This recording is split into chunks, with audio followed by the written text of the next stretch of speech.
Well, I was waiting for the question. Normally, Okay. I'm ready for the, are there any preliminary matters before we bring the jury in? Sorry, Okay. Your Honor. All right, I apologize. I thought I'd already asked that question before lunch, but okay. Well, we're back on the record in Commonwealth versus Chastity Brock, 20T9814, and what is your motion? Judge, we're again asking the court to dismiss the case for the Commonwealth's violation of Civil Rule 76.284C.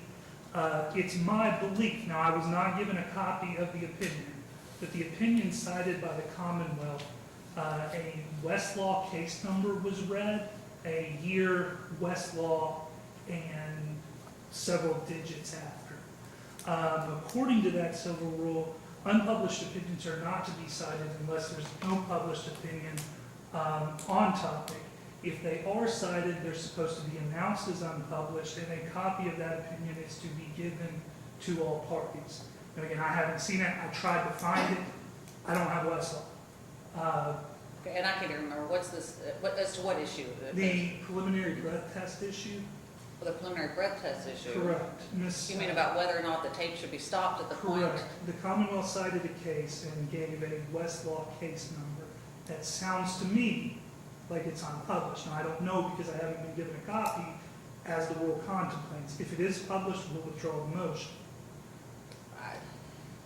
Okay, I have many responses to that. First, that's not appropriate as a motion to dismiss. I mean, the way that they've styled that motion is just improper. That's not grounds for dismissal, nor, as I've already said, can the court dismiss at this juncture unless I don't announce ready or on a motion for directed verdict at the close of the evidence. Yes, that case is unpublished, as we all know in this room that if something is a Westlaw or Lexis citation, that it's unpublished, but Kentucky law also allows you to cite to an unpublished opinion in certain circumstances. This is one of those. If you want a copy of that, I can give you a copy of it, but I don't think that at this juncture changes anything. Yeah, I agree that it's not appropriate as a motion to dismiss, maybe a motion to suppress, but I'll stand by my decision earlier as long as we don't get a number from this. It's a fair field sobriety test to bring into court. Okay, all right.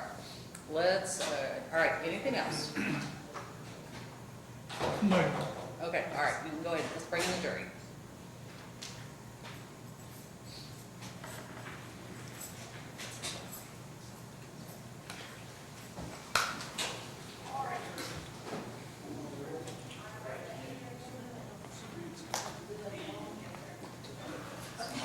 Yes, I do, because I was going to write on that.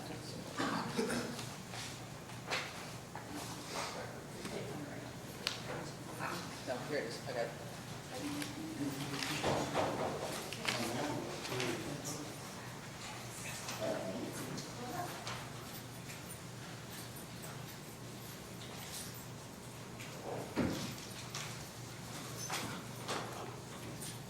Okay, you may be seated. Thank you very much. Hope you had a nice lunch.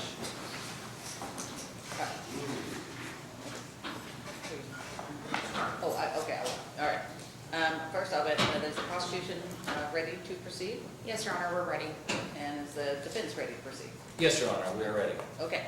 And then I must ask you all to raise your right hands once again. Do you all swear or affirm that you will impartially try the case between the parties and give a true verdict according to the evidence and the law unless dismissed by this court? Thank you. Okay. If you've been given little notebooks there and pens, use those or not. That's just for you. Any notes that you make will be destroyed at the end of this and not made part of any record. So that's that's helpful to you. Use it. If you don't want to, you don't have to. Okay. All right. You're ready for your opening. Thank you. May it please the court? Yes. Counsel?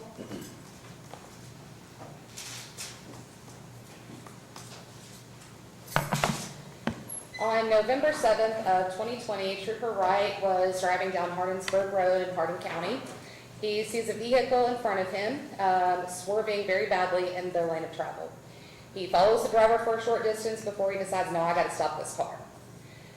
Chastity Brock was driving that vehicle, and she was impaired. She told the officer that she was on her phone, and that's why she was driving so badly. She told the officer that she had drank some alcohol. She told the officer that she had no physical impairments. She told the officer that she also takes prescription medications, and she had a styrofoam cup of vodka in the car with her. Now, Ms. Brock was not wearing her seatbelt. and she never provided proof of insurance for the vehicle that she was driving. So Trooper Wright asked Ms. Brock to step out of her vehicle, and he asks her to do the standardized field sobriety tests. Now, these were done in front of Trooper Wright's car. His in-car camera recorded this, and you're going to get to see that. Ms. Brock continued to display signs of impairment, and she was arrested. Now, as the defense attorney told you, there was then a test of her blood.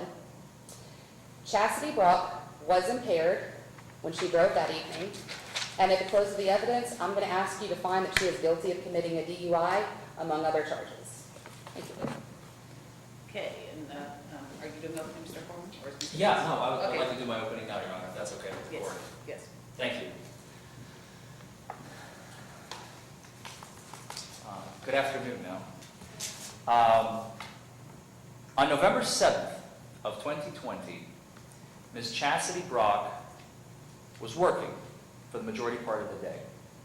She started around 9:30, 10 o'clock, and went all the way to the early evening hours of about 5:30 p.m. She came home and she decided to have a drink. One drink.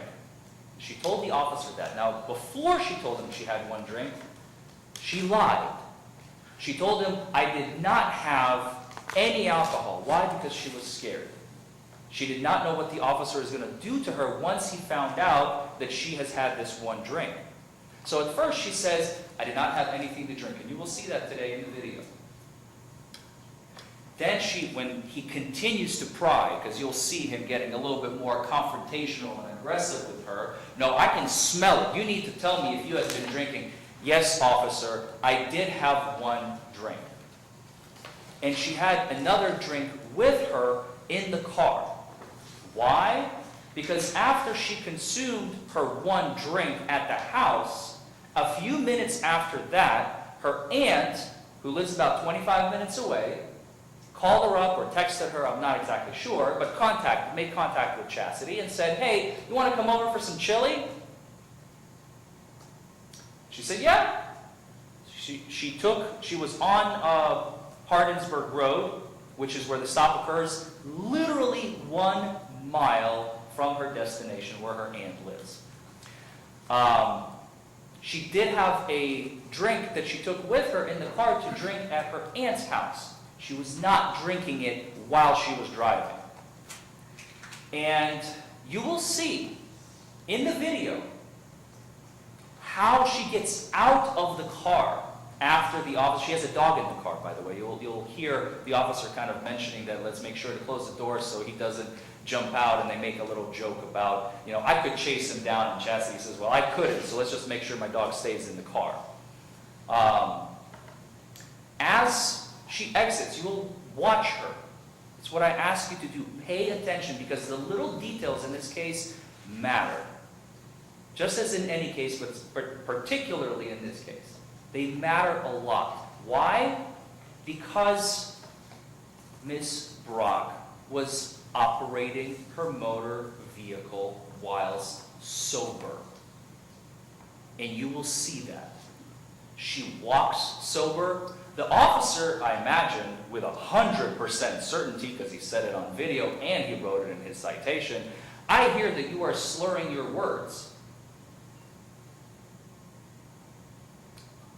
I don't think he has ever spoken to Ms. Brock before. He doesn't know how she talks. She talks with a bit of a lisp. If you get to talk to her for a little bit, you can hear the way that she speaks. And you will see that on the video. You will hear it. Pay attention to, like I said, the little details. Pay attention to how she opens the car door and how she gets out.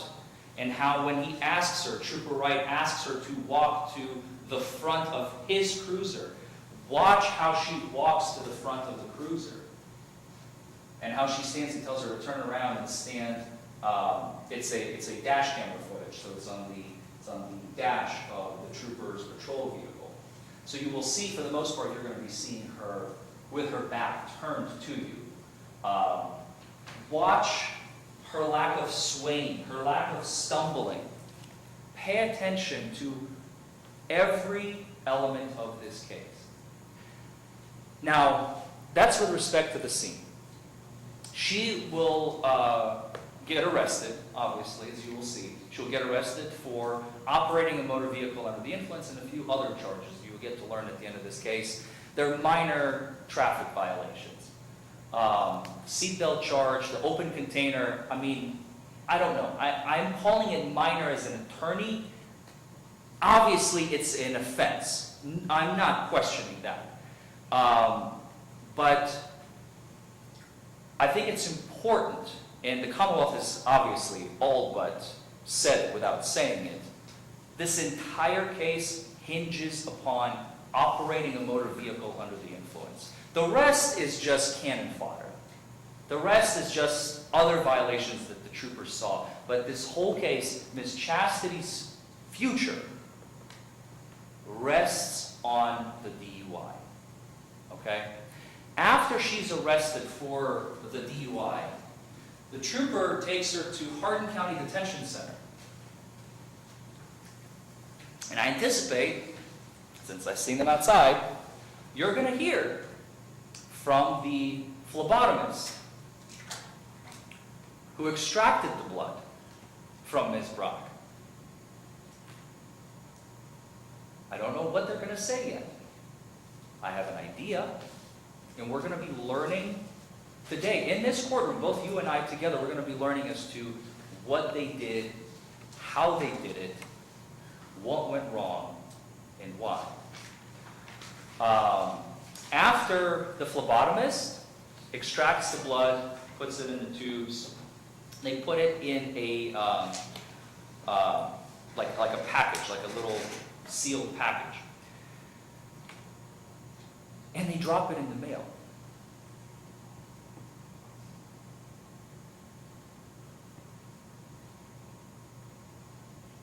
The United States Postal Service, for the next 10 days, is in possession at some point or another. I don't know if it gets picked up from a box, or do they put it in a mailbox? Is there a a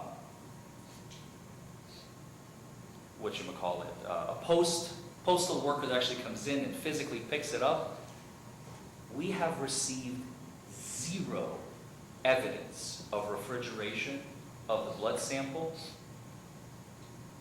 for 10 whole days.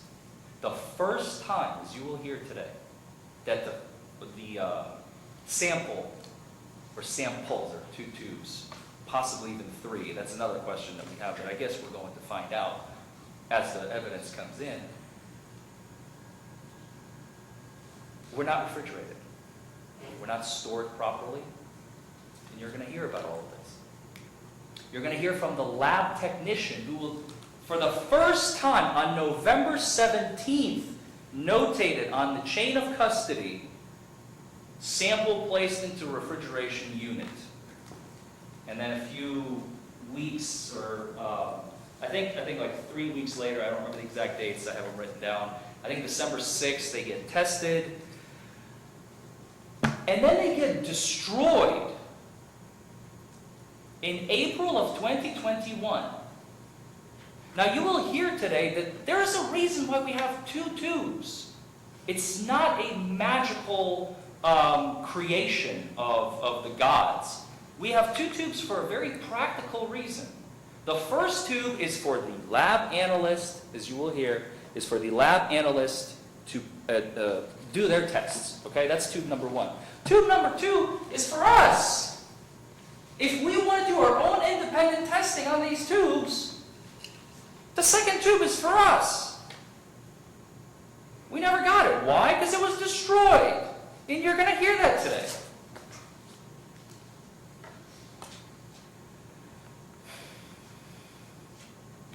So you're going to hear from the lab tech who ran the tests on the blood, put it in the refrigerator, took it out, tested it, put it back in the refrigerator. A few months later, sent it to a destruction refrigerator, I think is what they call it.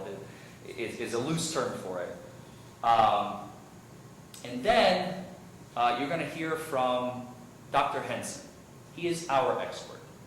He is a forensic pathologist who specializes in blood analysis, breath analysis. And he's going to testify. He's going to talk about basically what went wrong and why. So I ask you again, pay attention to this case. The details matter. The little small details today. And Ms. Brock has everything riding on this case. Her future, her freedom is riding, and it's in your hands to pay attention. And at the end of this trial, we will ask that you render a verdict of not guilty for Ms. Chastity Brock. Thank you.